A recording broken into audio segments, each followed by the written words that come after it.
지난 시간에 이제 가설과 통계량을 좀 얘기를 했는데 오늘은 이제 한 30분 정도 좀 다시 리뷰를 해보고 그다음에 그 교차 분석을 지난 시간에 했었던 데이터 가지고 좀 천천히 해보도록 하겠습니다.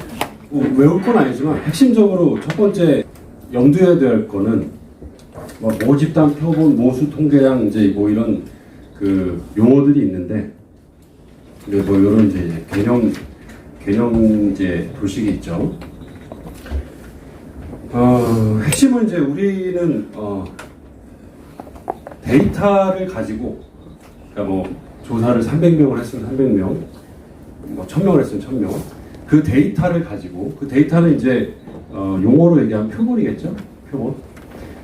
그걸 가지고 이제 뭐 여러 가지 분석을 하죠. 뭐 간단한 이제 평균을 파악하는 기술 통계를 할 수도 있고, 뭐 교차 분석, 회귀 분석 같은 어떤 이제 변인 간의 관계를 파악하는 걸 수도 있고, 이제 거기서 나온 이제 각종 수치들을 즉 SPS에서 직접 눈으로 보이는 그 수치들이 이제 통계량입니다. 근데 요 이제 표본과 통계량 즉 수집된 데이터를 가지고 우리가 분석된 요 결과 요거만 이제 눈에 보이기 때문에 자칫 우리는 500명의 조사 결과를 해서 결과가 이렇다 라는 데 이제 초점이 자꾸 맞춰져요. 어쩔 수 없이 사람이기 때문에. 근데 궁극적으로는 이거를 파악하는 게 아니죠. 우리가 알려고 하는 건 뭐예요? 우리가 알려고 하는 건 500명이 아니라 전체 수십만 명 혹은 수백만 명 혹은 수천만 명 이 우리가 알려고 하는 궁극적인 거예요. 근데 이제 그거를 조사를 할 수 없으니까 현실적으로 다 조사할 수 없으니까 그 중에 일부를 이제 뽑아서 그 데이터 가지고 전체는 그럴 것이다. 유권자 1000명을 대상으로 했더니 국정 지지도가 40몇 %고 뭐 이렇게 더민주의 지지율이 몇 %고 어쩌고 나오죠. 근데 그거의 핵심은 1000명의 결과예요. 근데 이제 중요한 거는 1000명이 46%이다. 이게 끝이 아니라 그러니까 전체 유권자는 어떨 것이다를 알려고 하는 거죠. 뭐 예를 들어서 어떤 조사에서 최근 들어서 이제 민주당의 지지율이 39%고 자유한국당 당이 뭐 36%다. 39하고 36%다라고 하는 건 민주당이 더 높다라고 하는 것도 있지만 3% 정도의 격차는 이건 뒤집힐 수도 있다라고 하는 거예요. 그러니까 한 6%, 그러니까 딱 눈으로 봤을 때 여론조사에서 어떤 후보나 정당에 대한 지지도가 6% 이상 차이가 안 나면 이거는 이제 뒤집힐 수 있는 여지가 그러니까 뒤집힌다는 건 전체 모집단을 다 조사하면은 반대로 자유한국당을 더 선호하는 결과가 나타날 수도 있다는 거예요. 뭐 가능성은 적지만. 그래서 우리는 이제 그런 이제 선거의 지지율이 아니라 우리는 보통 이제 차이에 대한 검증을 하거나 여러 집단 간에 차이가 있냐 없냐 혹은 이제 영향에 대한 검증을 하거나 A라고 하는 변수가 B라고 하는 변수에 영향을 주는지 안 주는지 자 이런 것들을 이제 주로 가설동적으로 많이 세워요. 자 그런데 이제 여기서 우리가 유의한 차이가 나타났다 혹은 유의한 영향이 나타났다 그러니까 유의하였다라고 하는 그런 결과가 있을 수 있고 반대로 유의하지 않다라고 하는 결과가 있을 수 있죠. 자 거기서 유의하다라는 것과 유의하지 않다라는 것을 지난 시간에 이제 말씀드렸는데 결론적으로 유의하다는 건 어떤 의미냐? 어떤 의미예요? 예를 들어서 A 지역과 B 지역의 소득의 차이를 봤더니 두 집단의 차이가 유의하였고 A 집단이 소득이 더 높게 나타났어요. 그러니까 A 집단, B 집단 전체 지역을 다 조사한 게 아니라 그 중에서 일부 몇 명을 조사했겠죠. 몇십 명, 몇백 명을. 그 얘기는 전체를 다 조사하더라도 A 지역, B 지역에 사는 모든 사람들을 다 조사하더라도 A 지역에 있는 사람이 소득이 높게 나타날 것이다 라고 하는 게 거의 확실하다는 거예요. 이게 이제 유의하다는 거예요. 결과가 뒤집히지 않는다. 반면에 이제 영향도 똑같죠. A가 B에 영향을 줬는데 이게 유의하였다. 그러면은 전체 모집 수십만 명, 수백만 명, 수천만 명이 되는 사람들도 다 조사하더라도 해당 변수가 영향을 주는 거는 바뀌지 않는 거죠. 그러니까 유의하였다라고 하는 건 그 결과를 모집단에 적용했을 때 그 결과가 확실히 바뀌지 않는다라는 거죠. 반면에 유의하지 않았다라고 하는 건 지금 A 지역의 A 집단이 높지만 유의하지 않았다면 전체 다 조사하면 B 집단이 높게 나타날 수도 있다는 거죠. 불확실하다. 영향도 마찬가지고. 그래서 우리가 이제 초점을 맞추는 건 표본에 대한 결과를 가지고 눈에 보이지만 여러분들이 해석할 때는 그 결과가 유의하다 혹은 유의하지 않다는 건 모집단에 적용할 때 그 결과가 표본의 결과가 확실하냐 확실하지 않냐를 얘기한다라는 걸 꼭 명심하고 이제 논문을 쓸 때나 다른 논문을 읽을 때나 염두를 좀 해 두셔야지 됩니다. 이제 뭐 이런 얘기고 그래서 뭐 핵심적으로는 이제 우리는 가설 검증하는 게 목적이니까 특히 이제 논문에서는 여기 뭐 거의 좀 이렇게 비무가설과 대립가설, 비무가설은 무조건 없다. 차이가 없다. 효과가 없다. 그리고 대립가설은 그에 반대가 되는 가설이기 때문에 무조건 있다. 이건 이제 그 통계적인 약속이고 기준이에요. 없다라고 하는 걸 기준에 두고 실제 데이터가 얼마나 다른지, 얼마나 차이가 있는지 이를 이제 파악하는 겁니다. 그리고 논문에서는 무슨 가설을 설정한다고 했죠? 두 가설 중에 대립가설을 설정하죠. 그래서 대립가설을 반대가 아니라 다른 말로 영구가설이라고 영구가설. 차이가 있다라고 하는 걸 이제 가정에 두고서 판단을 하게 되죠. 자, 이제 차이가 있냐 없냐. 그래서 이제 가설적 표현은 교차 분석, t-테스트, 분산 분석 같은 경우에는 이제 자연스럽게 분석할 때 없다, 있다. 상관도 상관이 없다, 상관이 있다. 영향도 영향이 없다. 근데 영향을 미치지 않는다라고 보통 표현을 하죠. 이렇게 이제 설정을 하게 됩니다. 자, 근데 이제 우리는 가설을 채택하고 기각할 때 어떤 기준이 있어야죠. 뭐 이상이면 가설이 채택이고 기각이고, 뭐 이하면 채택이고 기각이고. 그 이제 뭐 이상이냐, 뭐 이하냐를 결정하는 거를 이제 유의수준이라고 해요. 그러니까 이제 보통 통계 책에서 보면 이런 정규분포의 그림을 그려놓고, 그다음에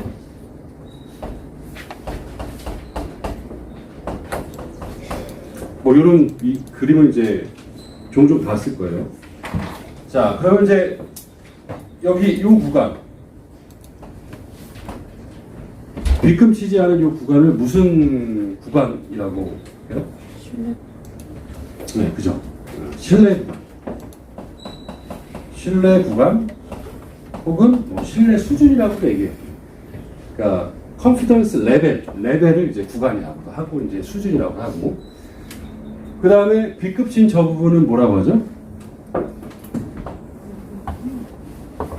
B급진 부분은 이게 유의 수준이에요. 유의 구간이라고 해도 되는데 그냥 어쨌든 레벨을 여기서는 이제 수준이라고 하니까 이렇게 이제 얘기합니다. 자, 그럼 이제 여기서 뭐 되게 막 거창한 얘기는 좀 잘 빼고 핵심적인 얘기만 한번 해보면, 요 정규분포의 요 면적은 몇이에요? 100이라고 할 수도 있고, 이거 확률로 하면 1일, 그러니까 전체 면적. 자, 근데 연구자가 나는 신뢰 구간을 95%로 할 것이다. 그 얘기는 반대말로 유의 수준을 몇 %로 한다는 거예요? 5%로 한다는 거죠. 합쳐서 100이 되니까. 만약에 99%로 한다면 유의 수준은 당연히 1%가 될 거예요. 그죠? 그래서 이제 신뢰 구간을 아무 말 없으면 대부분 그냥 95%예요. 이제 0.95가 되겠죠? 0.95로 이제 설정을 하게 됩니다. 그럼 당연히 유의 수준은 0.0 혹은 5%가 되겠죠. 자, 근데 이제 이 정규분포의 저 높이는 뭘 의미하나요? 저 높이는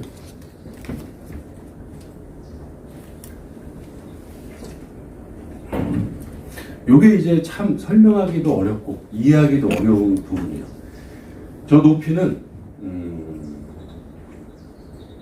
귀무가설이 나타날 확률값을 얘기해요.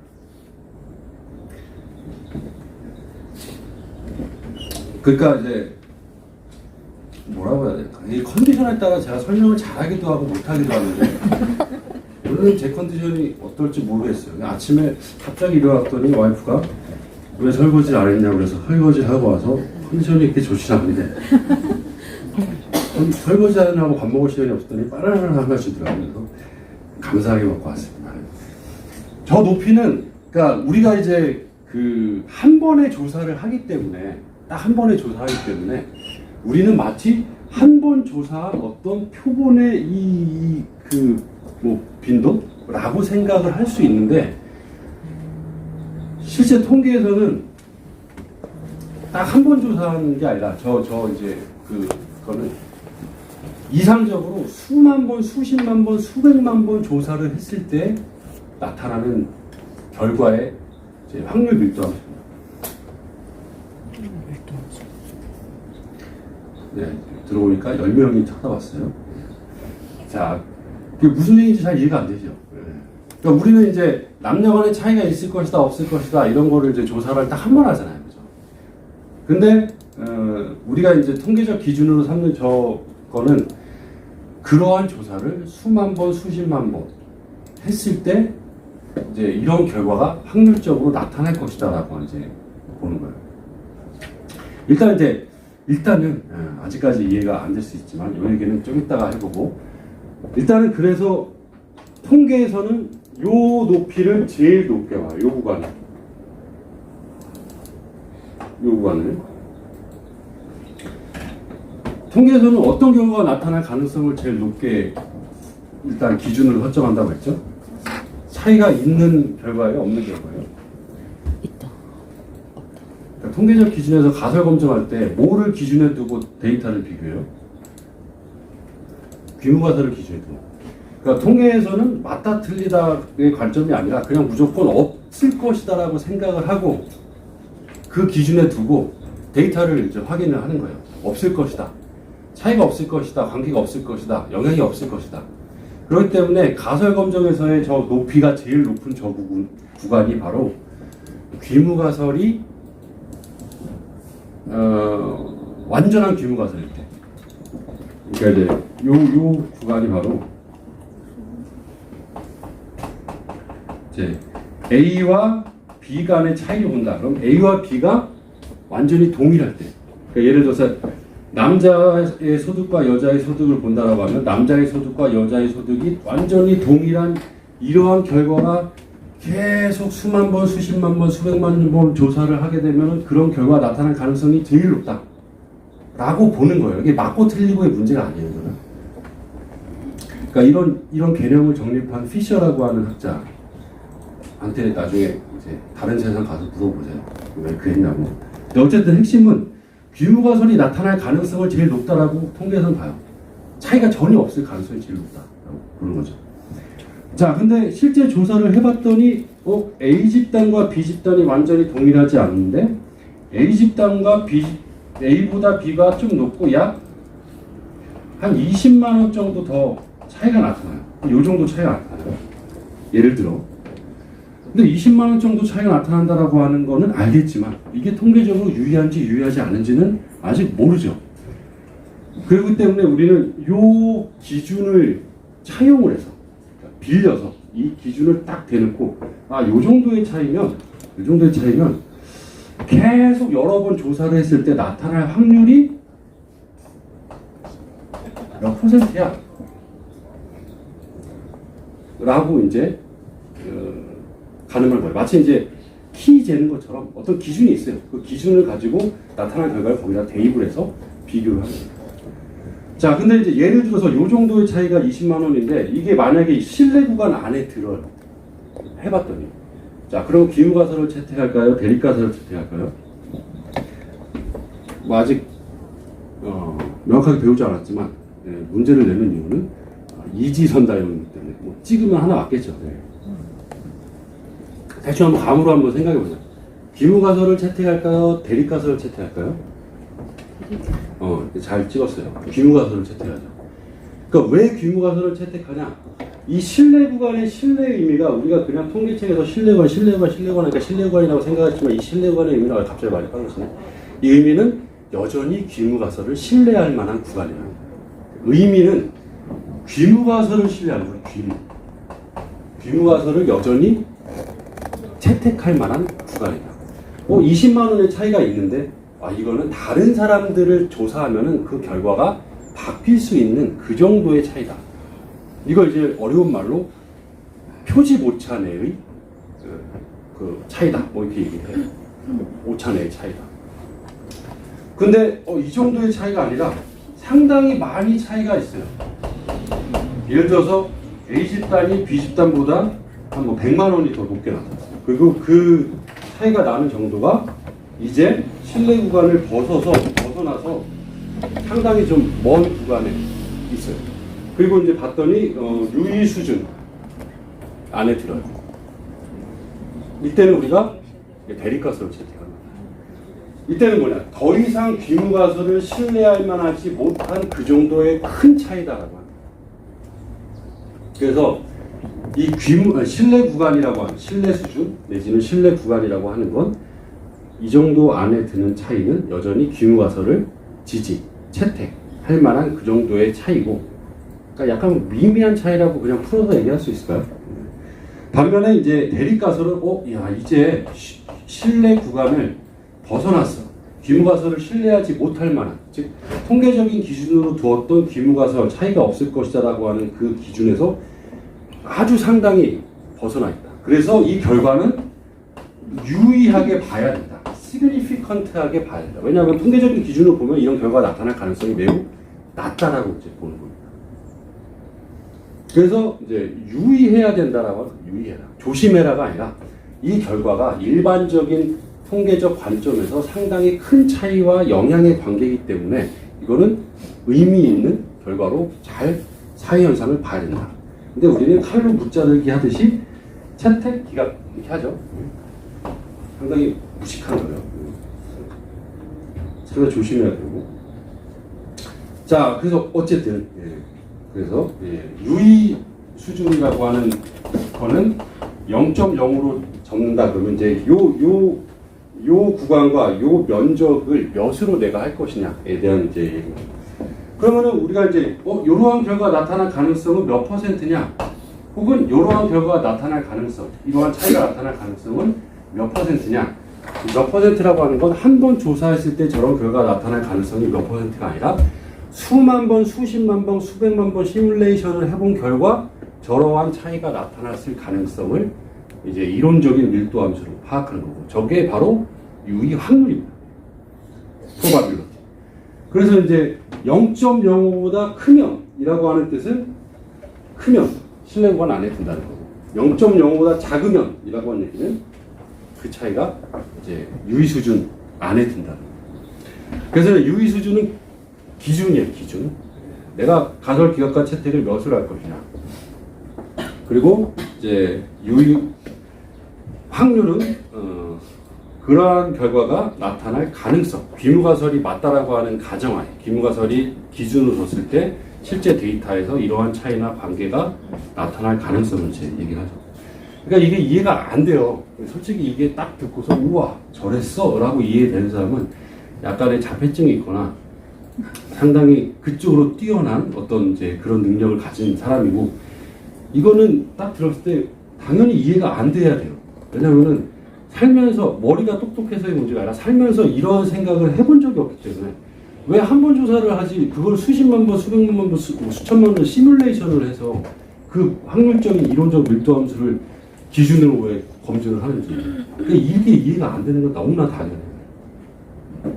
그래서 그 얘기는 이제 좀 이따 한번 해보도록 하고, 그래서 핵심은 가설을 채택했을 때 가설을 설정했다라고 하는 얘기는 우리가 이제 귀무가설이 나타날 가능성이 제일 높다, 저 꼭대기.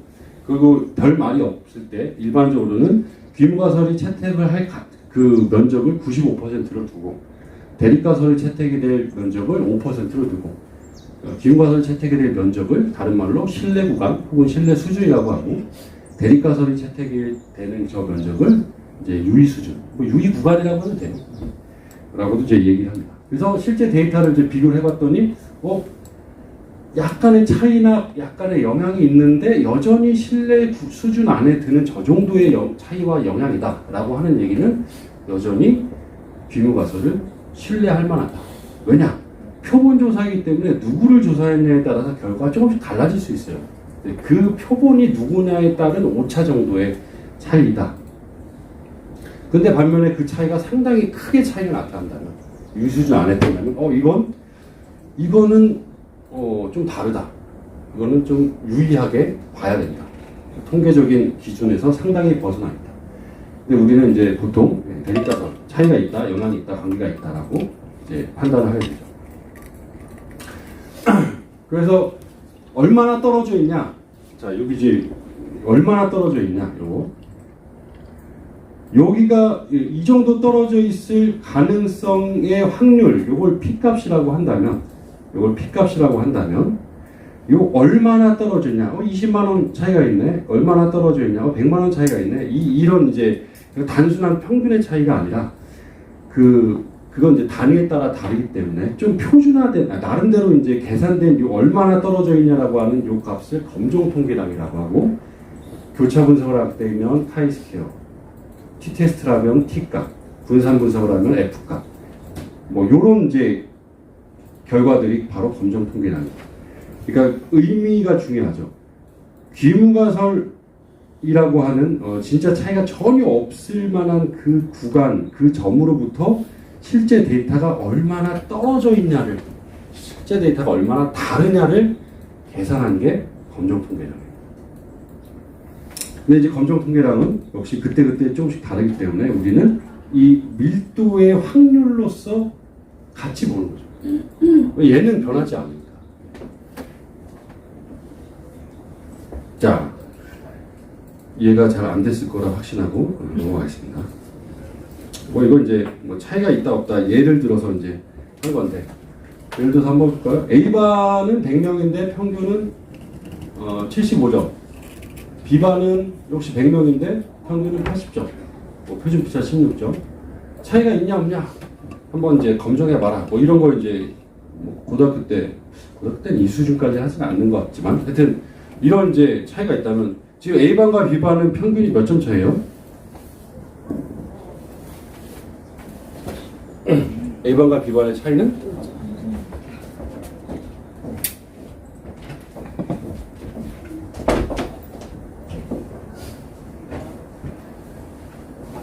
그냥 그림을 이제 대충 그려보죠. 이게 뭐 공식을 외우고 이런 게 아니라 개념을 좀 해보려고.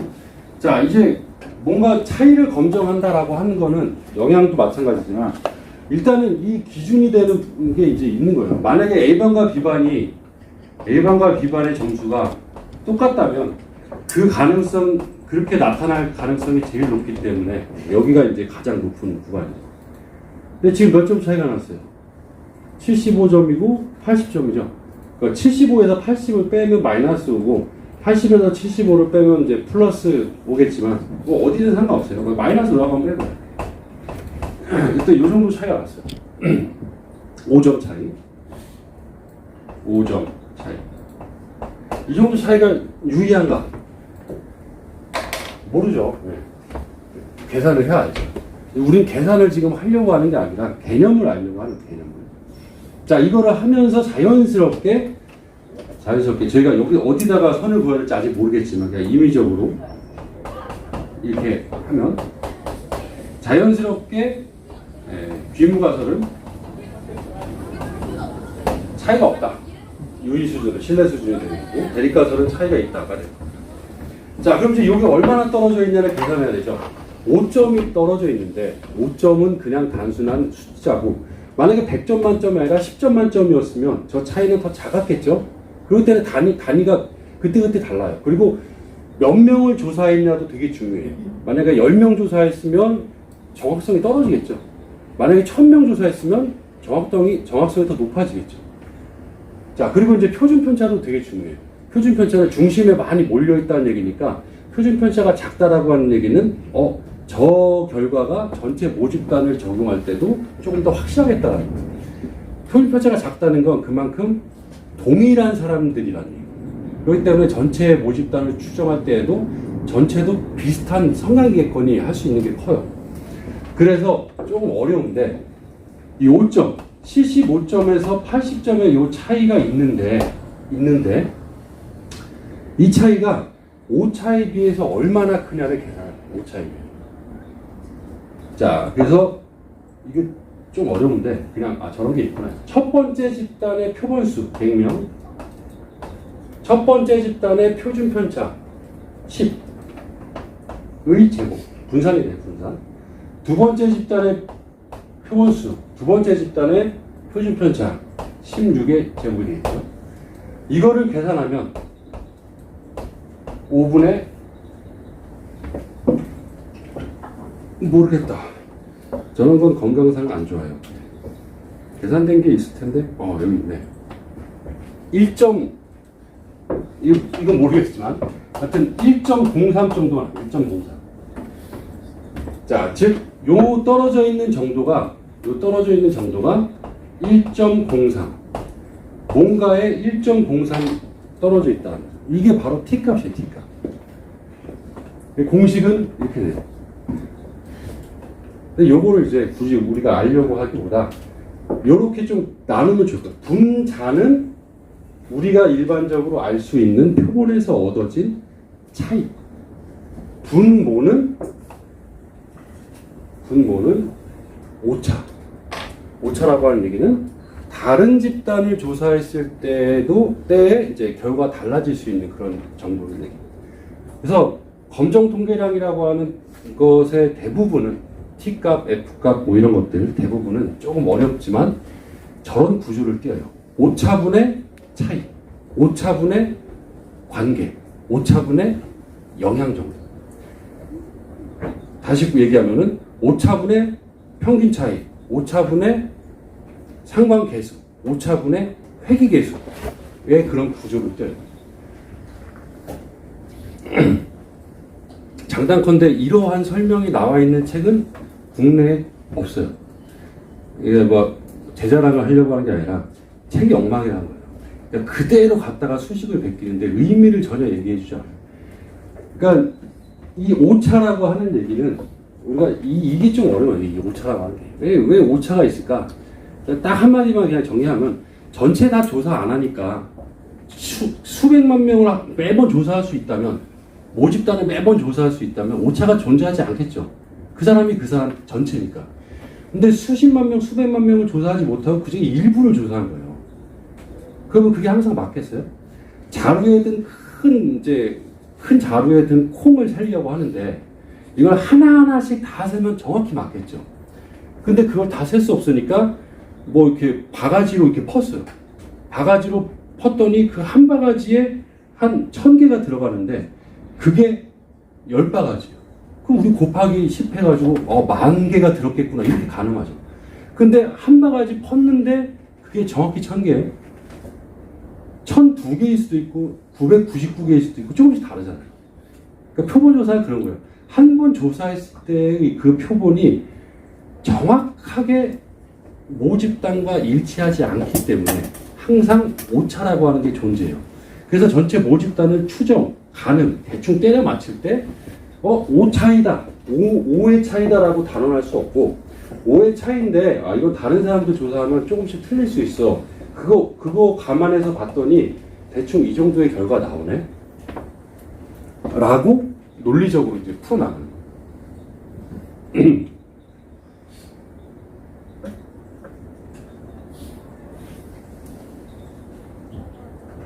자, 그래서 이제 결론적으로 여러분들 이제 핵심적으로 좀 해석을 하면서 외워야 될 핵심은 바로 이거죠.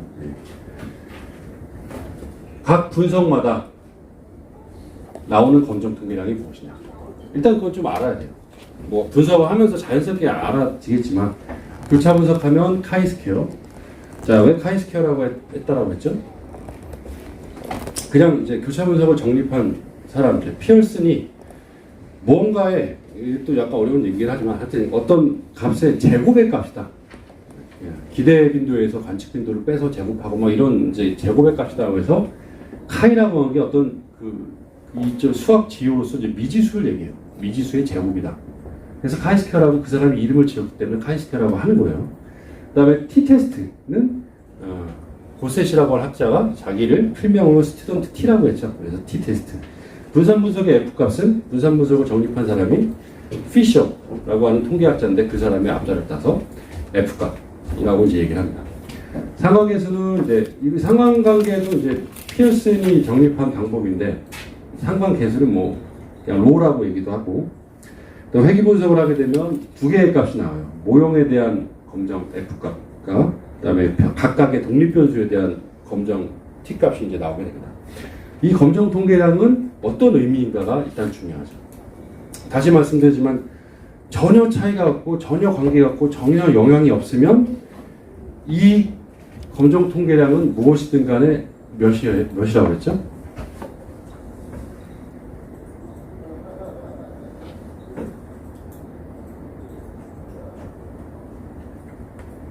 저번에는 몇 명씩 맞췄는데 실제 데이터를 봤더니 남자와 여자 간에 소득의 차이가 전혀 없고 공부 시간이 성적에 전혀 영향을 미치지 않고 그런 결과가 예를 들어 나타났어요. 그러면 그때의 검정 통계량은 그게 뭐든 숫자로 몇이에요? 0. 그 0이죠. 왜냐하면은 차이가 없을 것이라고 하는 비무가설에서 실제 데이터도 차이가 없기 때문에 기준과 실제 데이터의 차이가 없어요. 그러니까 이 차이를 나타나는 게 이 검정 통계량, 이게 T값이고 이게 카이스케어고 그래요. 근데 전혀 차이가 없으니까 0이 되겠죠. 차이가 있을수록 영향을 미칠수록 검정 통계량은 커져요. 그러니까 뭐 그냥 이론적으로 무한대 값을 가질 수 있어요. 근데 이제 표본 조사니까 무한대 값보다는 보통 이제 몇십, 몇백 뭐 요 수준이죠. 자, 그러면 이제 검정 통계량을 보면서 판단하면 좋은데 검정 통계량도 그때그때 조금씩 값이 다르기 때문에 우리는 이제 얼마나 차이가 나냐를 계산한 요때의 위치 이런 경우가 나타날 확률값 을 같이 봐요. 그게 바로 유의확률이라죠. 유의확률. 그러니까 유의확률은 보통 몇보다 작을 때 우리가 대립가설 혹은 영구가설을 채택을 해요. 0.0. 0.5가 아니에요. 0.5는 50%예요. 가끔 0.5라고 하는데 0.05. 0.05%. 그거보다 작으면 차이가 있다. 영향이 있다. 관계가 있다. 그러니까 제가 어렵게 얘기했는데 간단해요. 이제 핵심은 딱 돌려봤을 때 검정 P값 보고 0.05보다 크네 작네 이것만 보면 돼요. 실제적으로 가설 기각 채택만 얘기를 하려면. 그리고 대부분의 그 정도면 충분히 논문을 쓰고 읽습니다. 근데 이제 좀 없어 보이잖아요. 그죠? 마치 벼락치기에서 논문 쓰는 것처럼. 그러니까 원리를 기본적으로 어느 정도 좀 알아야 돼요. 그래서 이제 검정 통계량이 커지면 P값은 어떻게 돼요? 커져야 작아져요?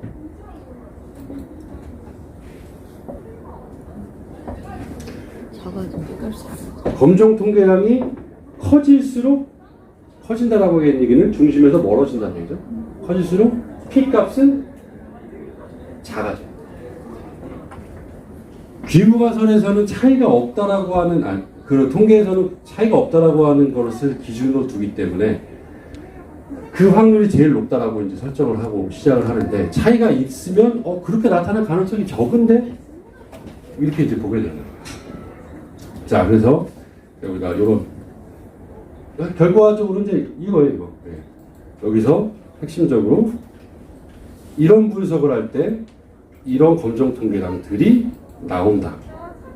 그리고 검정 통계량은 차이가 있거나 관계가 있거나 영향이 있으면 커지고 유의 확률은 반대로 작아진다. 특히 유의 확률이 0.05보다 작을 때 우리는 대립가설, 영구가설을 채택한다. 그러니까 이게 이제 핵심이죠. 그러니까 염두해야 돼. 근데 앞뒤 얘기를 좀 하느라고 제가 이제 막 그림을 그리고 얘기를 좀 했는데 일단은 이제 저게 잘 이해가 안 되면 해석을 위해서 이거를 이제 핵심적으로 좀 잘 알아두시면 좋을 것 같습니다.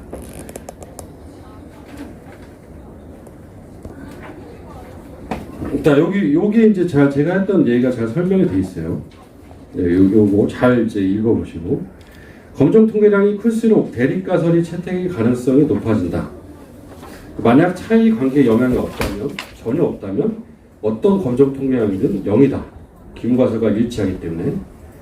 검정 통계량만으로는 가설 기각 채택을 하기 어렵기 때문에 이걸 나름대로 표준화했다라고 하는 표현은 정확하게 얘기하면 틀린 말이에요. 그러나 이제 좀 쉽게 얘기해요. 나름대로 이제 확률적인 위치, 유의 확률을 보는데 0과 1 사이의 값을 갖고 0에 가까워질수록 대립가설, 차이가 있다라고 하는, 영향이 있다라고 하는 것이 채택이 될 가능성이 높다. 특히 5%, 유의 수준을 별 말이 없으면 0.05% 하기 때문에 그보다 작을 때 일반적으로 저 빗금친 구간 안에 든다. 요거를 꼭 좀 잘 이해하시기 바랍니다. 자, 이건 좀 이해하기 위해서 한 얘기니까 한번 읽어보시고. 저도 지난 시간에 했었죠. 이제 오차에 비해서 이제 차이가 어느 정도 나야지 유의하지 않냐. 표준 편차, 표준 오차는 좀 헷갈릴 수 있으니까 나중에 더 하고. 자, 그러면 우리가 이제 지난 시간에 요거 가지고 한번 했었죠. 이거 가지고 이제 몇 개를 좀 더 해봐야 되는데, 일단은, 하나만 좀 해보고 잠깐 쉬도록 하겠습니다. 뭐냐면 이제 우리가 아직 안 했던 건데, 되게 어려운 분석이 아니에요. 검정 통계량 이런 것도 아니고, 이런 거죠. 모두 응답해 주십시오.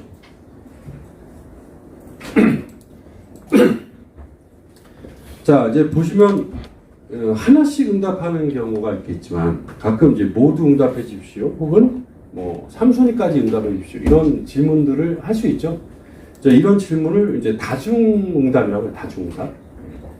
멀티플 리스판스 어쩌고저쩌고 얘기해요. 근데 이걸 이제 별도로 하는 이유는 다중응답을 코딩할 때, 자료 입력할 때나 분석할 때 조금 약간 다르게 해야 돼요. 그냥 넣고 클릭하면 안 되고.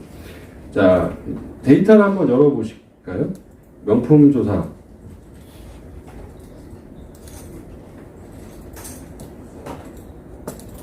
자, 데이터 5, 명품 브랜드.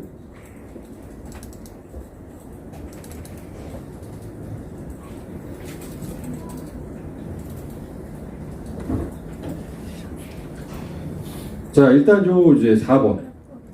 다음 명품을 알고 계셨습니까? 아는 거 모두 응답해 주십시오. 이런 얘기예요. 자, 그럼 어떤 사람이 이제 나는 샤넬밖에 몰라. 샤넬 바가 있겠고, 어떤 사람들은 다 알아. 이런 사람이 있겠죠. 그러니까 응답이 나타날 수 있는 경우가 딱 하나만 있는 게 아니라 여러 가지가 있겠죠. 하나 응답할 수도 있고, 어떤 사람은 9개 응답할 수 있고. 그럴 때는 자료를 입력할 때에는 반드시 나타날 수 있는 모든 숫자, 모든 경우를 다 준비해야 돼요. 무슨 얘기냐면은 인지 있죠, 인지. 자, 이렇게 보기가 9개면 9개를 만들어야 된다고 합니다. 엑셀에다가 1,3,4 이러면 안 돼요. 한 칸에는 한 숫자 하나만 들어가야 돼요. 문자가 들어가거나 여러 가지가 들어가면 안 돼요. 자, 그러면 이제 이런 식으로 변수를 준비하고, 이런 식으로 데이터를 준비하고, 그 다음에 해당되면 1, 그러니까 응답했으면 1, 응답 안 했으면 그냥 빈칸으로 들어가. 그러니까 이게 가장 일반적인 방법입니다. 이게 2분형 코딩이라고 하는 건데, 응답을 했냐 안 했냐. 간단하죠. 어렵지 않아요. 코딩할 때 짜증나겠지만. 자, 이 사람은 뭘 모르는 사람이에요?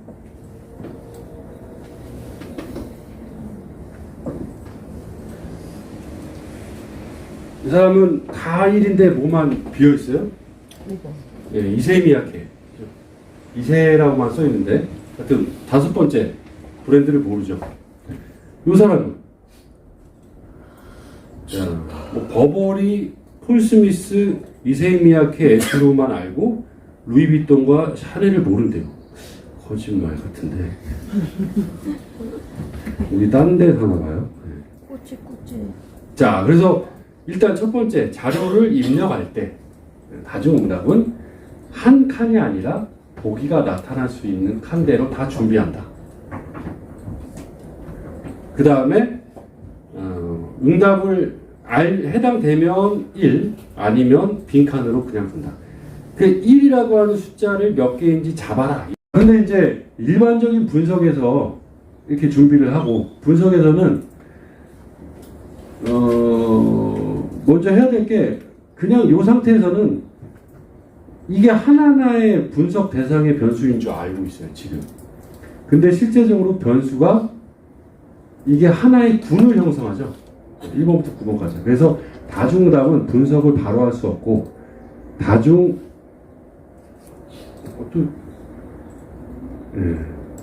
해석을 엉망진창으로 무슨 다중 반응이야. 자, 다중응답 여기 들어가서 변수 군 정의를 해야 됩니다. 지금 밑에 빈도와 교차를 할 수 있는데 클릭이 안 되죠. 안 되는 이유는 정의를 안 했기 때문에. 자, 변수 군 정의 들어가서 자, 여기 이제 인지 1부터 인지 9까지 자, Shift를 누르고 처음과 끝을 설정해서 오른쪽으로 이동을 시킵니다. 자, 지금 하려는 게 얘네가 한 변수다라고 하는 걸 알려주려고 하는 거예요. 자, 그 다음에 이제 두 개 있죠. 이분형과 범주형이 있는데 어려운 게 아니에요. 이분형은 지금처럼 해당되면 어떤 특정한 숫자를 넣고 해당 안 되면 그냥 빈칸으로 두고 이런 식이 이분형이고 범주형은 뭐냐? 보기 숫자대로 그대로 쓰는 거예요. 1, 3, 4, 5, 7 뭐 이런 식으로. 자, 그러면 예를 들어서 이게 9번까지 있으니까 1부터 9까지 이렇게 하면 되겠죠. 근데 이때는 지금처럼 이렇게 1111이 아니라 1, 2, 3, 4, 6, 7, 8, 9 이런 식으로 숫자로 입력을 해야 되는 거예요. 범주형일 경우. 이해가 되시나요? 어떤 말씀인지? 예.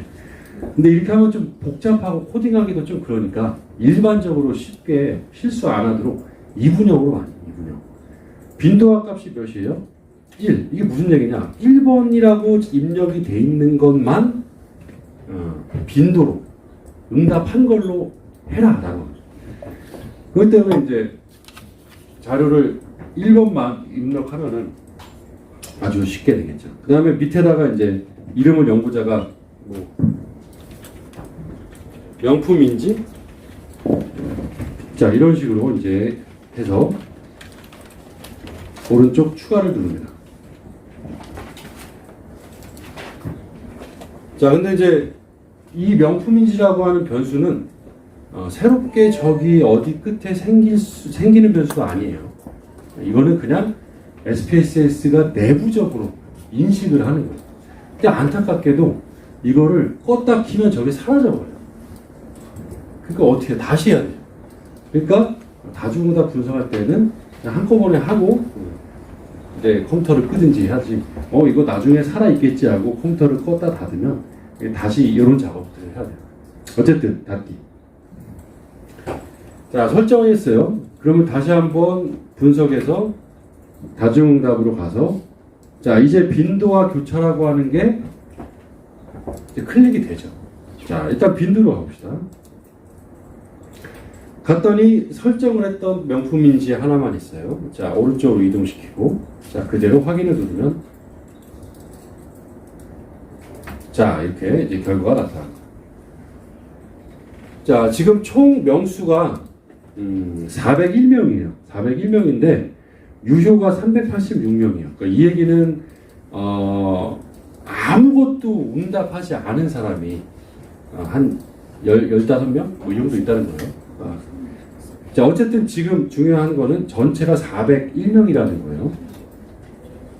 자, 그래서 401명 중에 루이비통을 안다라고 응답한 사람이 379명이에요. 자, 이 의미가 아시겠죠? 그러니까 이거는 루이비통에 379명이 안다라고 응답을 한 거예요. 그래서 전체 다 응답은 2854개가 나타난 거죠. 2854명이 아니라. 자, 그리고 요 퍼센트는 2854를 기준으로 100%로 해서 한 거예요. 13.3, 13.3, 13.2. 반면에 요 케이스 중 퍼센트는 사람 수를 기준으로 한 거예요. 402명 중에 397명. 아닌 것 같은데? 이거 유효가 지고 했나 보다. 그러니까 어쨌든 간에 사람 수 전체분의 응답한 사람은 98.2. 샤넬 98.4. 버버리 97.4. 그래서 이제 이 N수는 그대로 쓰는데 이 퍼센트를 응답한 걸 기준으로 100%로 하는 걸 내가 쓸까? 아니면 사람 수를 기준으로 100%로 한 걸 쓸까는 여러분들이 판단을 해야 돼요. 근데 뭐가 더 이해하기가 쉬울까요?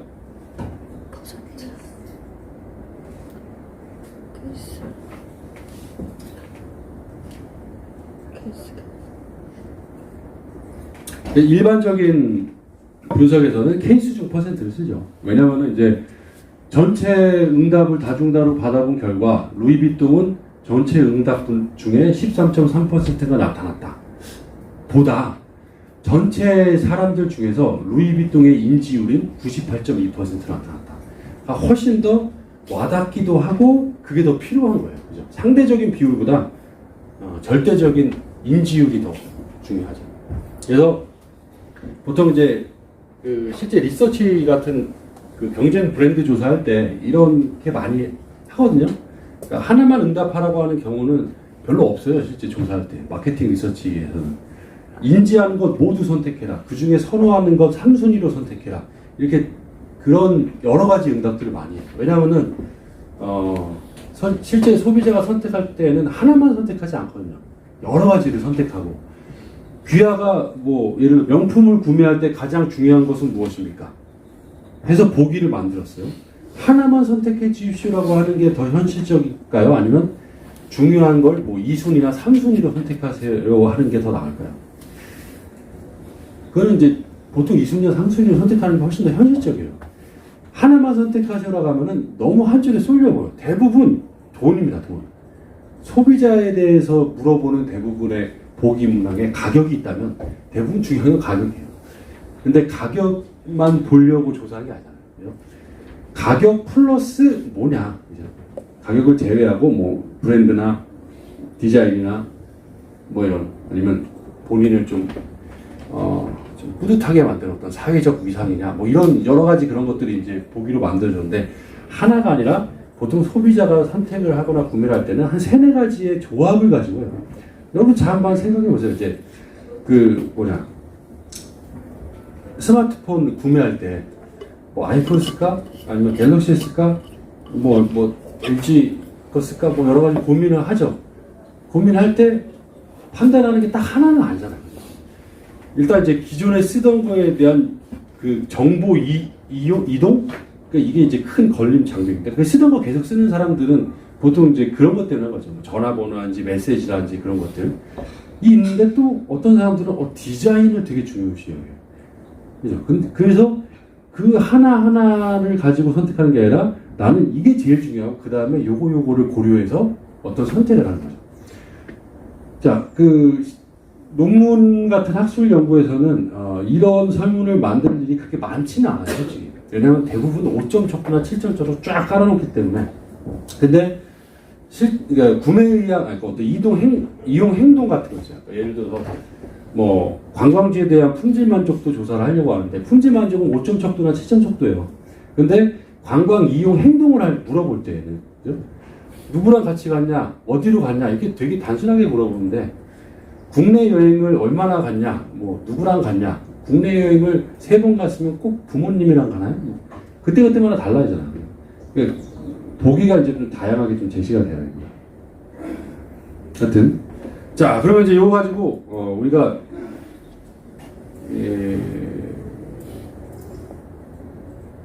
교차 분석을 다중응답에 대한 교차 분석을 한번 요거 가지고만 해볼까요? 성별과 연령, 성별 2집단, 연령 4집단이죠. 자 그러면은 다중응답은 뭐 통계적 검증을 할 수는 없어요. 자 분석에서 교차 분석 다시 들어가서 자 빈도 밑에 있었죠. 일단은 이제 분석 대상이 명품이니까 열이면 이제 위에 이렇게 쭉 이렇게 두고, 자, 성별과 연령을 행에다가 넣었는데, 이제 지난 시간에 우리가 교차 분석을 했을 때는 저런 물음표가 안 떴어요. 그죠? 근데 지금 물음표가 뜨죠. 그러니까 저 의미는 이제 몇 번부터 몇 번까지가 되어 있냐, 이걸 알려달라. 예를 들어서 성별은 밑에 범위 지정 가서 자료가 1번하고 2번으로 입력이 돼 있다. 1번부터 2번까지. 연령은 몇 번부터 몇 번까지 돼 있어요? 범위 지정 들어가서 1번부터 4번인가요? 3번이네? 자, 이렇게 해달라고 하는 건데, 자, 이렇게 이제 이렇게 해달라고 하는 거예요. 근데 이제 저도 이제 교차 분석을 SPSS로 할 때 다중응답을 이렇게 했어요. 근데 지금 되게 단순해 보이지만 인구학적 변수가, 예를 들어 여기까지가 인구학적 변수예요. 그럼 하나씩 다 들어서 해야 되잖아요. 되게 번거롭죠. 그럼에도 불구하고 무식한 저는 계속 그냥 하나씩 했어요.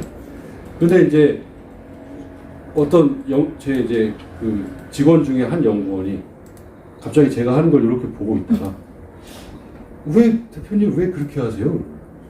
이 새끼가 날 무시하네. 그래서 왜 그랬더니, 아니 그냥 다 설정하고 다 하고 범위 지정 들어가서 1번부터 보기가 제일 많을 수 있는, 예를 100개까지는 안 나오잖아요.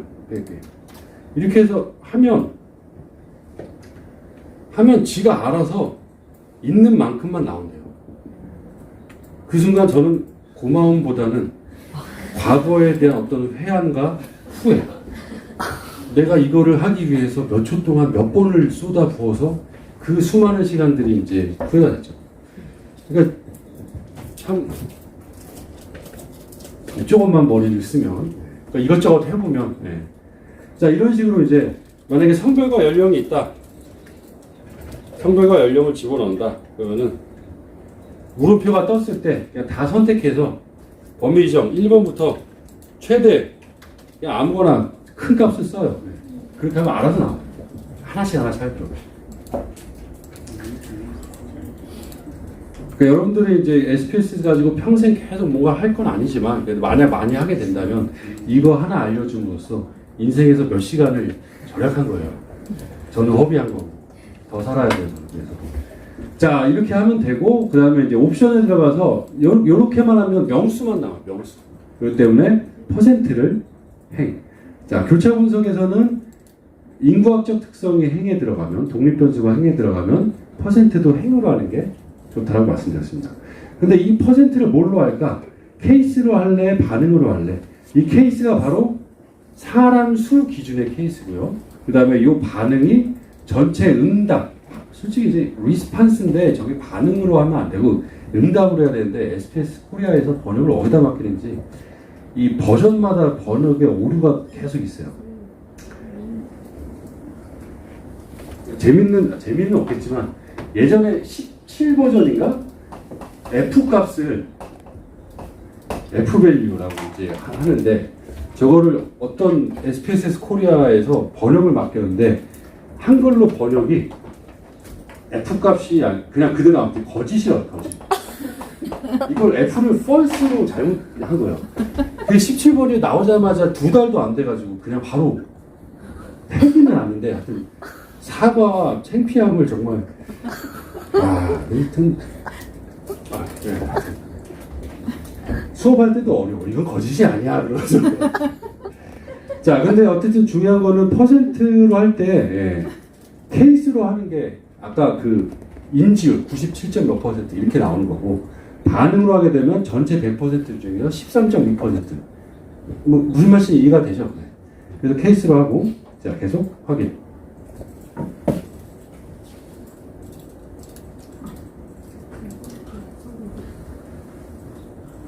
자, 그러면 이제 이게 결과예요. 이 결과인데, 다중응답에서의 결과는 검정 통계량이나 유의학문이 나오지 않아요. 나올 수가 없어요. 그냥 요 표를 보고 연구자가 나름대로 해석을 하는 겁니다. 뭐 예를 들어 남녀 간의 어떤 브랜드 인지를 보면 97, 98, 97, 98 역시 여자가 더 많이 알겠죠. 조금이라도. 근데 대부분 이제 그런데 폴 스미스는 남자보다 여자의 인지율이 한 10몇 % 정도 높고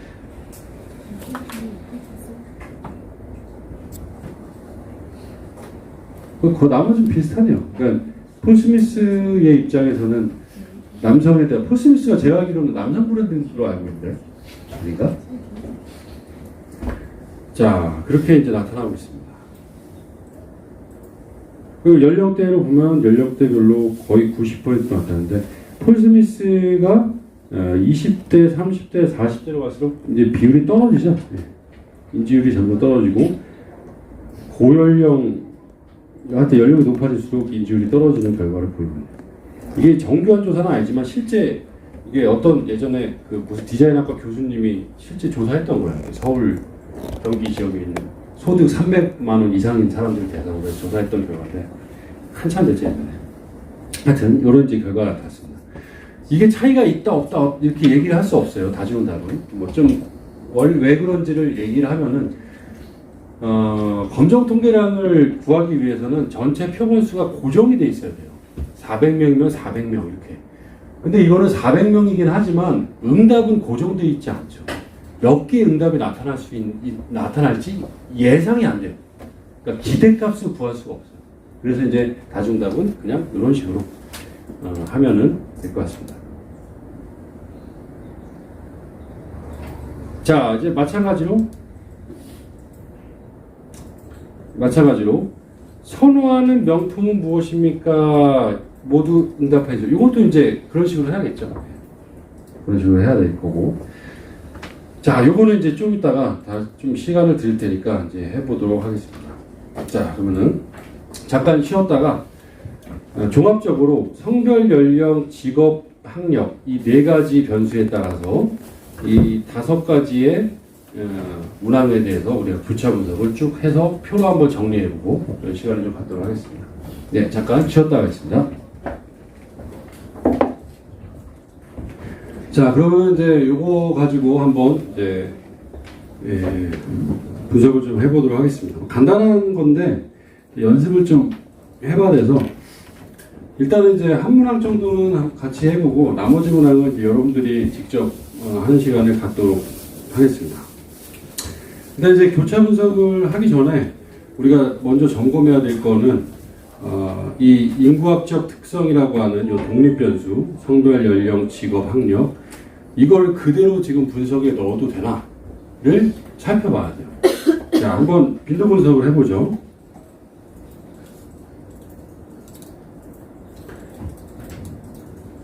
자, 빈도 분석 들어가서 자, 성별, 연령, 직업, 학력 이 4개의 변수를 한번 넣고 결과를 한번 보시죠. 자, 뭘 중점적으로 봐야 되냐면 한 집단이 표본수가 충분히 많은가를 봐야 돼요. 성별은 남자 여자가 146, 255명 괜찮죠? 여자네.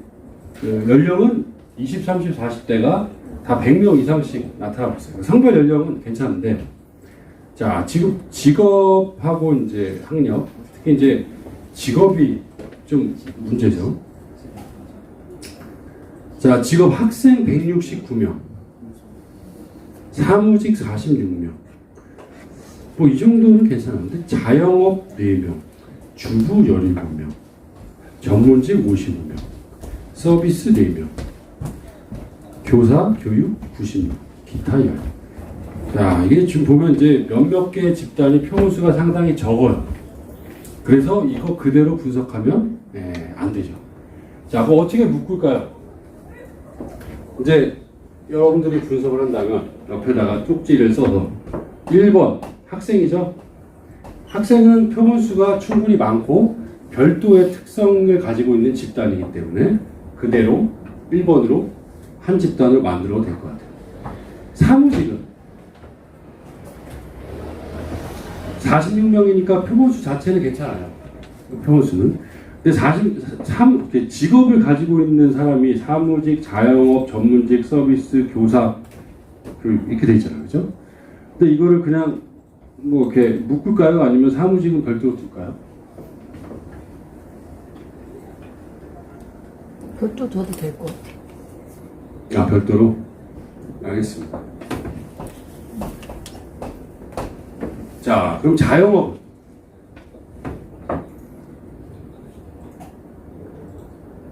자영업은 좀 어렵죠.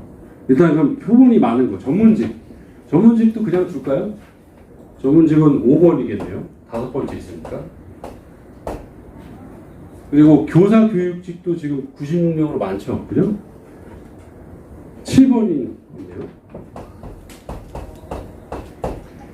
그리고 지금 남아있는 게 자영업, 서비스직, 주부, 기타예요. 그죠? 네. 자영업, 서비스, 그 직업을 가지고 있는 사람이 이제 8명이고, 기타는 뭔지 모르겠어요. 예술가인가? 기타를 친다는 건가? 죄송합니다. 네. 항상 웃길 수는 없어. 개그맨 하지 마. 자, 그러면 복잡해요. 일단 뭐 좀 더 고민을 해봐야 되겠지만, 제 생각에는 그냥 나머지 다 5번으로 묶도록 하겠습니다. 자, 이런 판단을 여러분의 자신의 연구라면 본인이 알아서 하셔야 돼요. 자, 이제 학력은 그나마 좀 쉬워요. 학력은 자, 이렇게 고졸, 대제, 대졸, 대학원제, 대학원졸, 기타 이렇게 있는데, 뭐 이거는 좀 약간 묶으면 되겠네요. 학생이 이제 고졸이나 대제겠죠. 그래서 1번하고 2번을 1번으로 두고, 그 다음에 대졸 그냥 하나로 두고, 대학원 재졸, 대학원생한테 조사를 많이 했구나. 그러니까 이러면 안 되죠. 4번을 3번, 5번을 또 기타는 뭐야?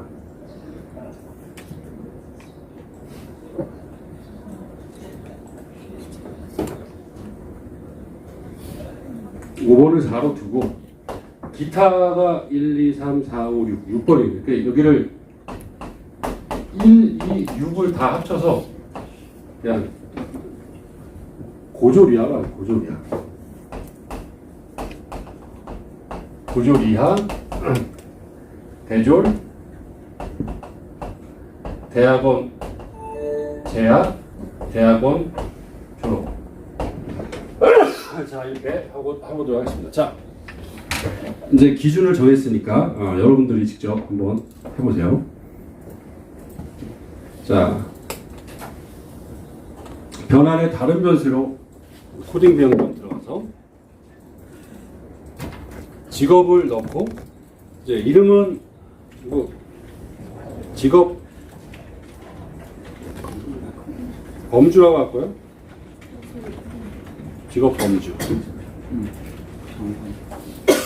저 기준대로 1은 1, 2는 2, 5는 3,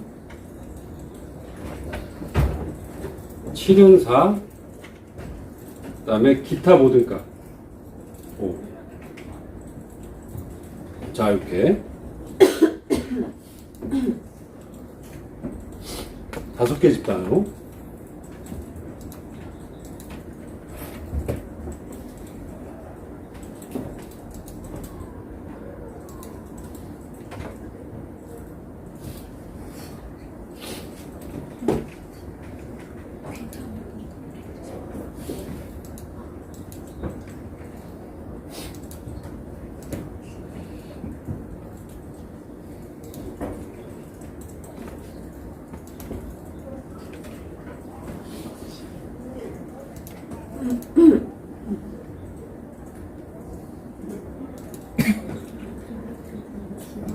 자, 다 하셨죠?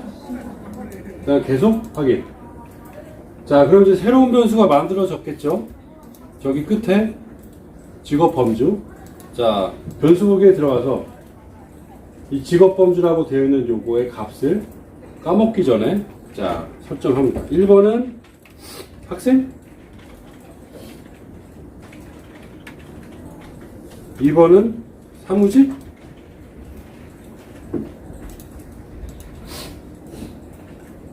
네, 사무직 맞는 것 같네요. 3번은 전문직, 4번은 교육, 교사, 5번은 그냥 기타. 자, 이렇게.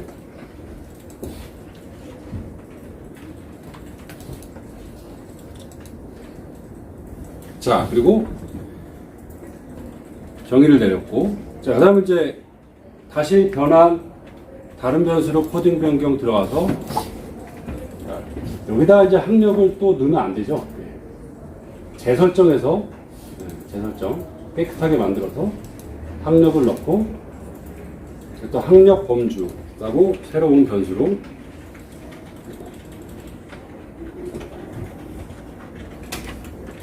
자, 변경 눌러서 자, 비중값 새로운 값에 들어가서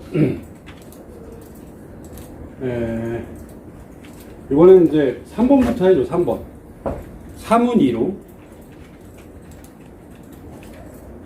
4는 3으로 5는 4로 그 다음에 나머지 기타 모든 값은 1번. 자, 이렇게 4개 집단으로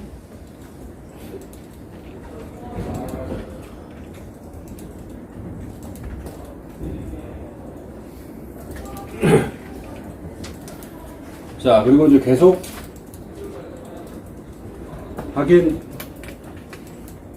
자, 역시 학력 범주가 만들어졌겠죠? 그럼 여기다가 1번은 고졸이야.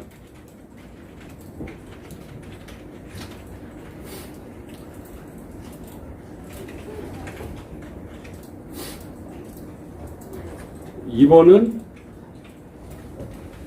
대졸, 3번은 대학원 재학, 4번은 대학원 졸업. 자, 이렇게 4개의 집단으로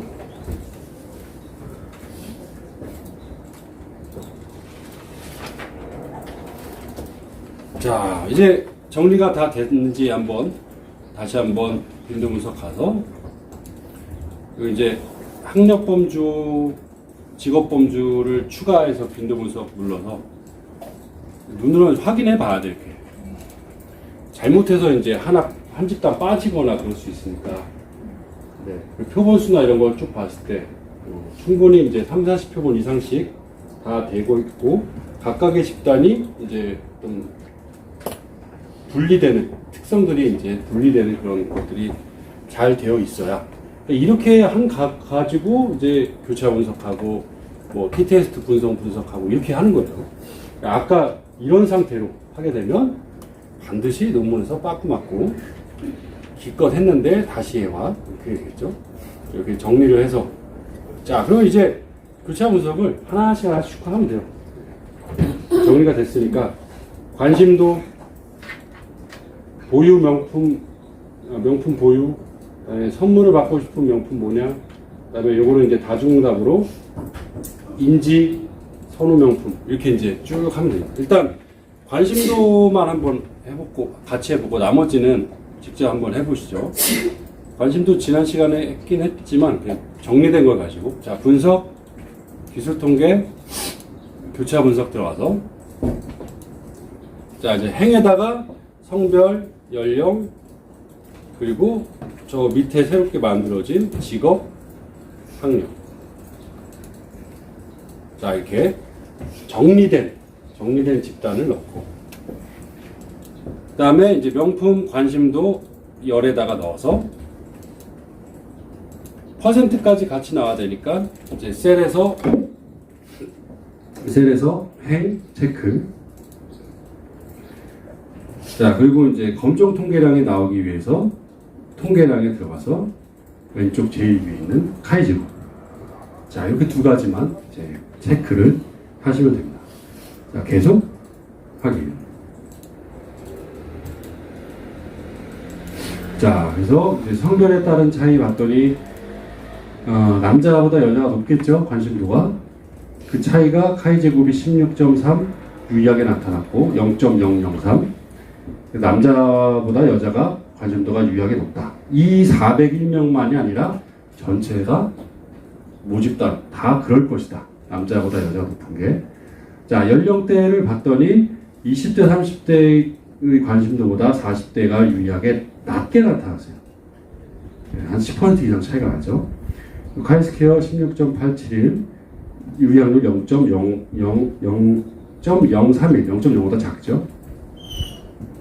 자, 근데 직업에 따라서 봤더니 그것도 유의하게 나타나네요. 그죠? 0.000. 네, 거기에 대한 해석은 이제 연구자가 좀 봐야 되겠지만, 이제 다른 집단들에 비해서 이 사무직이 관심도가 한 60 몇 퍼센트, 65% 정도로 높고, 기타도 좀 높아요. 나머지는 한 40% 정도 됩니다. 그러니까 이제 이런 것들을 좀 써줘야겠죠. 어디가 높고 어디가 낮고, 그리고 이런 차이는 유의하게 나타난다. 그리고 이제 학력별로도 유의하게 나타났어요. 그래서 지금 보면 대충 암산을 해봤을 때 고졸 이하 대졸이 관심도가 높네요. 반면에 대학원 재학이나 대학원 졸업으로 갈수록 관심도가 좀 떨어지게 나타나고 있어요. 그래서 유의하게 차이가 나타났다. 이렇게 나타났습니다. 자, 요거를 이제 우리가 결과는 쭉 눈으로 봤고, 이 결과 돌리고 보는 건 이건 그냥 넣어서 돌리면 되는 거고, 편집하는 게 일이에요. 자, 그렇게 하면서 지금 이제 된 거, 자, 이거 오른쪽 마우스 복사, 엑셀 하나 열어서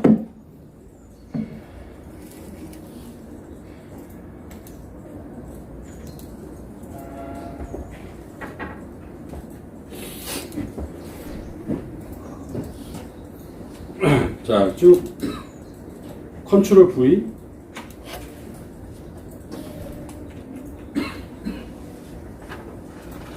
자, 그 다음에 이제 앞에 쓸데없는 것도 쭉 나타나는데 이거 지우고, 자, 여기부터죠.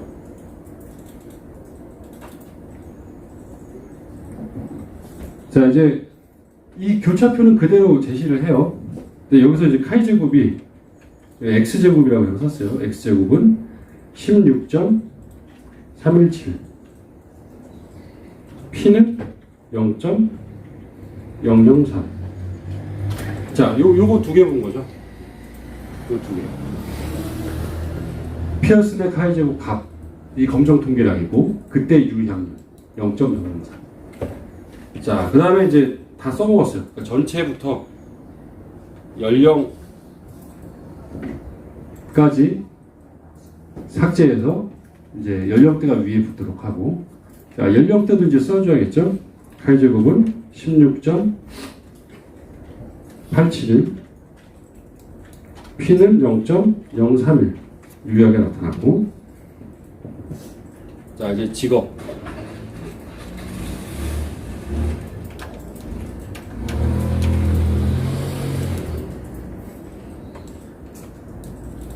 직업은 카이 제곱이 36.109, p는 0.003.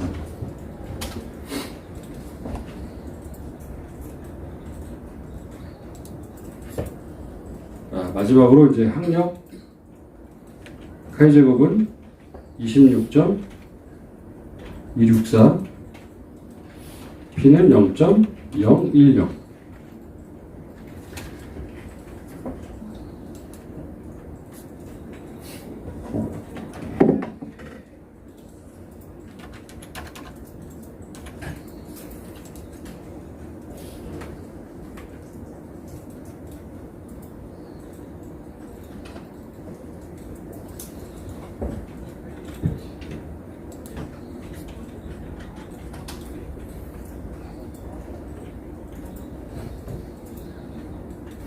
그리고 이제 이 전체 빈도는 위든 아래든 간에 하나는 있어야 돼요. 그래야지 전체 응답은 어떻고 이렇게 써주겠죠.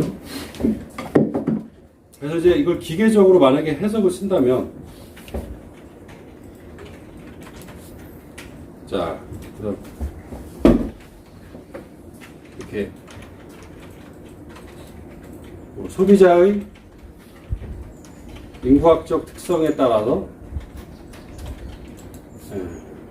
명품 관심도에 차이가 있는지 파악한 결과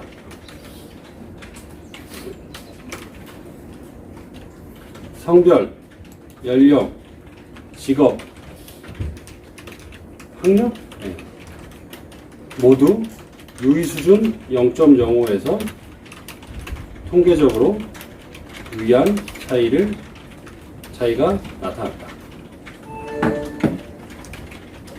자, 이렇게 이제 P값이 0.0보다 작다는 걸 써줘야겠죠. 이게 이제 기계적인 해석이에요. 기계적인 해석.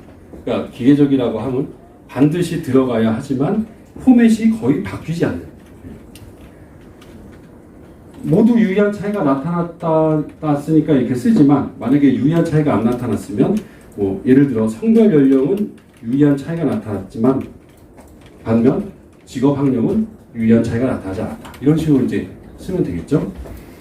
자, 그 다음은 이제 여러분들이 이제 하나씩 비율을 보면서 하는 거예요. 예를 들어 성별은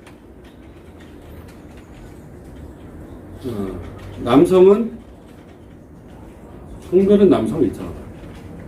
성별의 경우 남성은 관심이 있다는 응답이 저 몇 퍼센트 모르겠어요. 대충 45%인 반면 여성은 56%로 나타나 여성의 관심도가 유의하게 높았다.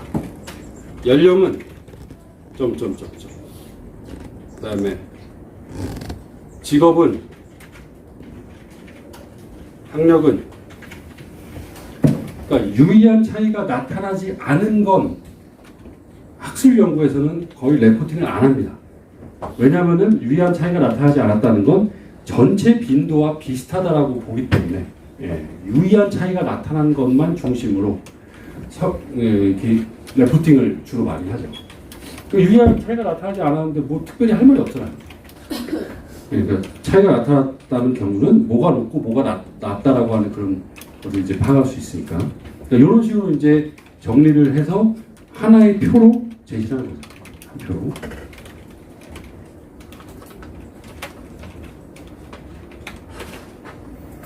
자, 그러면 이제 요 두 가지 한번 자 관심도와 받고 싶은 명품 브랜드 요 두 가지를 한번 여러분들이 교차 분석해가지고 뭐 이렇게 열심히 하고 싶으면 표 표지까지 꼼꼼히 한번 해보시고 대충 하고 싶으면 결과만 쭉 한번 살펴보시고 한번 해보시기 바랍니다. 오늘은 요거 한 5분 정도 해보고 이제 수업을 좀 일찍 마무리를 할게요. 이유는 특별히 없어요. 괜히 오늘은 좀 일찍 끝내고 싶은 마음이. 그리고 저번에 가서 생각해봤는데 중간고사는 안 보는 게 서로의 인생을 위해서 좋을 것 같아요. 좋은 걸로 박수 받고 싶다. 중간고사 안 보되 저희가 진도를 좀 빨리 나가서 나중에 이제 좀 여러 가지 몇 가지 과제 종합과제를 할 텐데 그때 좀 집중해서 하는 걸로 하겠습니다. 자, 일단 두 가지 문항을 좀 한번 직접 해보시기 바랍니다.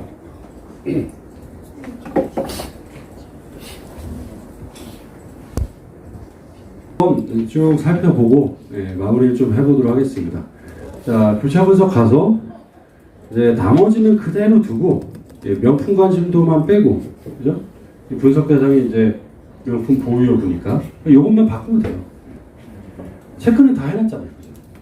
그러니까 변수만 열의 변수만 바꾸고 그대로 돌리면 결과가 이제 쭉 나옵니다.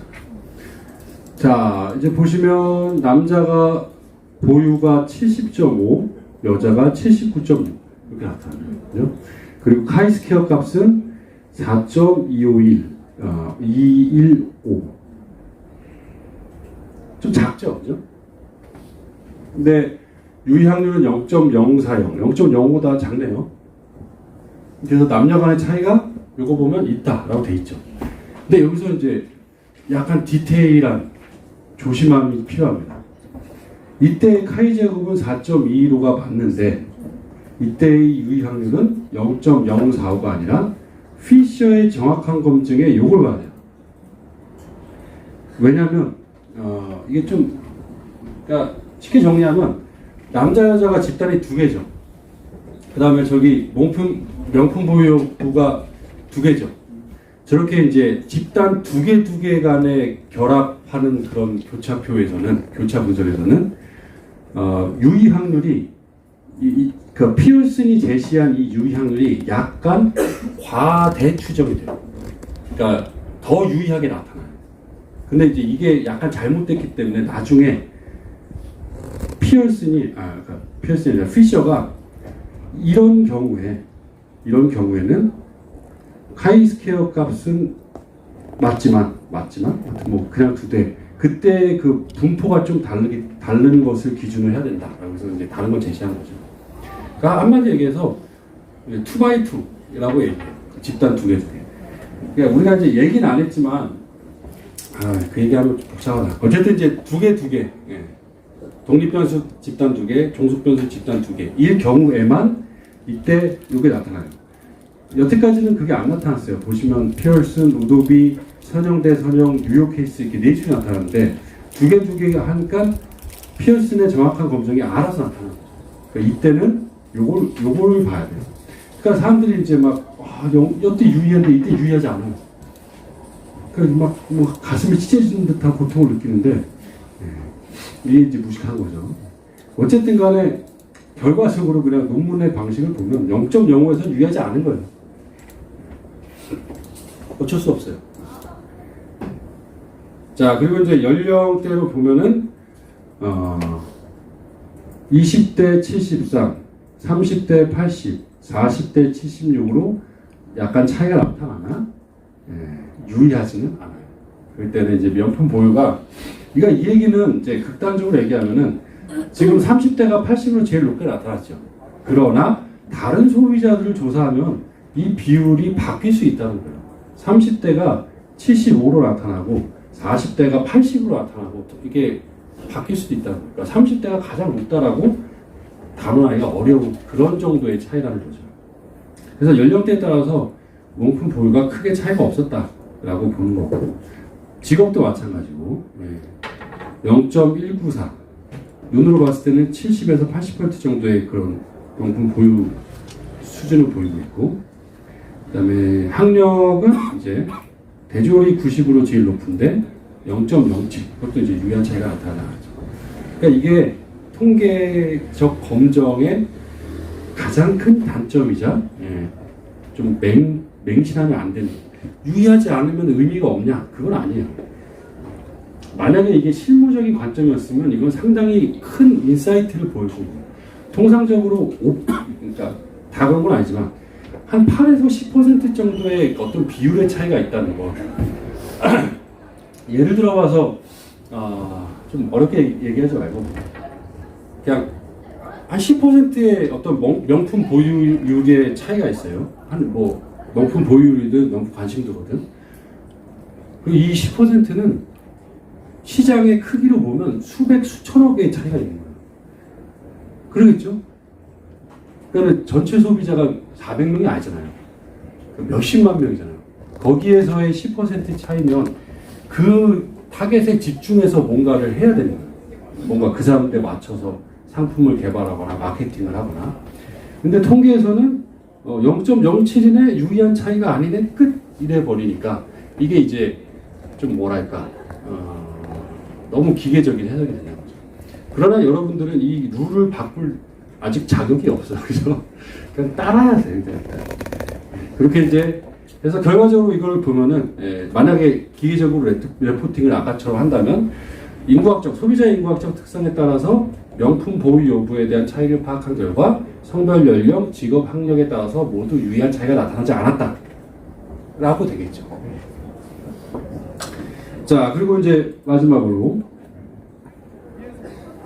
교차 분석. 자, 이거 빼고, 자, 명품 받기 희망. 자, 이거를 바꿔서 넣어보면 브랜드가 많아서 이렇게 쭉 나타나고 있네요. 유의한 차이가 나타났네요. 이거는 이제 변수가 집단이 많아서 그럴 수도 있어요. 근데 하여튼 좀 큰 차이가 많이 나타나는 것도 있어요. 예를 들어서 남자는 1위가 버버리예요, 버버리. 여자는 역시 샤넬을 능가할 수 없습니다. 자, 그리고 이제 연령대에 따라서도 보니까 샤넬에 대한 선호도가 연령대가 증가할수록 떨어지고 오히려 그죠? 루이비통도 떨어지고 버버리가 증가하는 그런 특성을 보여요. 이게 이제 표본 조사가 잘 돼 있다면 이게 그냥 인사이트가 상당히 의미가 있는 거겠죠. 자, 그 유의한 차이가 있었고, 그다음에 직업에 따라서 보면 이제 사무직이 샤넬이 제일 높고, 그죠? 교육교사직은 루이비통, 샤넬, 버버리가 거의 비슷한 비율로 응답이 나타나고 있어요. 이런 특징적인 차이들을 좀 써줘야겠죠. 어쨌든 결론적으로 보면은 성별, 연령, 직업, 학력에 따라서 받기를 희망하는 것에 모두 유의한 차이가 나타난 거죠. 이걸 유의 확률이 모두 0.0보다 작게 나타났어요.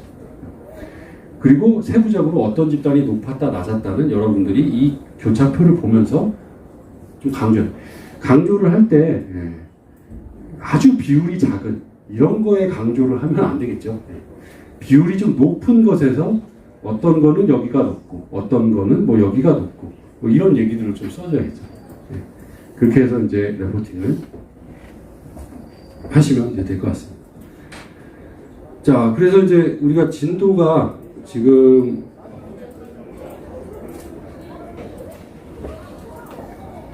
뭐 여기까지 한 거예요. 그냥 진도상 보면. 근데 이제 나머지는 거의 3주 안에 끝납니다. 다음 주에 이제 평균 차이 검정, 그 다음 주에 이제 회귀 분석과 상관관계 분석, 그 다음에 마지막 신뢰도와 유의 분석. 이 3주 동안에 이제 평균 차이, 그 다음에 영향관계 분석, 그리고 신뢰도와 타당도 분석 이거를 이제 각각 하고 나머지는 계속 이제 종합 실습을 할 거예요. 실제 논문 데이터를 가지고 제가 막 강의하는 게 아니라 여러분들이 직접 이제 그 어떤 논문 양식은 줘야겠죠. 거기에 이제 직접 돌려보면서 그 결과에 따라서 좀 해보는 그런 시간을 좀 갖도록 하겠습니다. 그러니까 저도 마찬가지고 얘기를 했는지 모르겠지만 첫 시간에 얘기한 것 같은데 다른 사람도 마찬가지예요. 분석을 하나하나씩 배우는 건 그래 교차 분석 오늘 배웠어. 근데 실제 논문을 딱 적어서 해봐 그러면은 못해요. 거의 대부분 못해요. 그러니까 한 번도 해본 적이 없기 때문에 이 프로세스가 어떻게 되는지를 잘 몰라요. 그러니까 중간에 한 번 걸리면 또 진도가 안 나가요. 그래서 더 중요한 거는 간단한 거라도 몇 번 이거를 해보는 게 제일 중요하고 그래서 3주 동안 이제 나머지 이것들을 하고 하겠습니다. 그리고 중간고사는 안 보는 대신 수업은 할 거예요. 언제 중간고사 하는지는 모르겠죠. 하여튼 계속 목요일마다 이제 쉬는 시간 공강은 없이 계속 이제 진행을 해야 될 것 같습니다. 자, 그럼 오늘 수업은 여기서 마칠게요. 수고하셨습니다. 네.